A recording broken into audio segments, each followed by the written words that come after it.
હંમેશા જીન મંદિર, જીનાલયને લગતા કાર્યો એ દેવદ્રવ્ય દ્વારા થાય. સાધારણ ખાતા દ્વારા કયા કાર્યો થાય? તો જીન શાસનને ટકાવવાના જે કાર્યો છે એ બધા સાધારણ ખાતા દ્વારા થાય. બરાબર છે? તો જીનાલય વધારે મહાન કે જીન શાસન વધારે મહાન?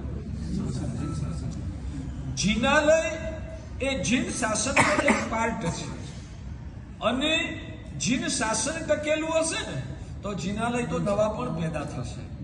જીનાલયો ટકી ગયા પણ જીન શાસન ના ટક્યું તો પાછળ એ જીનાલયોનો મતલબ શું રહેવાનો? મતલબ કે સાધારણ ખાતાને ઉત્પન્ન કરવું, એમાં વધારો કરવો એ જીન શાસનની સેવા છે.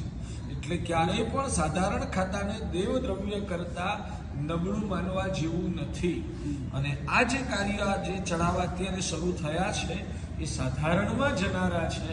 એટલે સમજદાર શ્રાવકના હૃદયમાં સાધારણ ખાતાને મજબૂત બનાવવા માટેનો ઉલ્લાસ વધવો જોઈએ.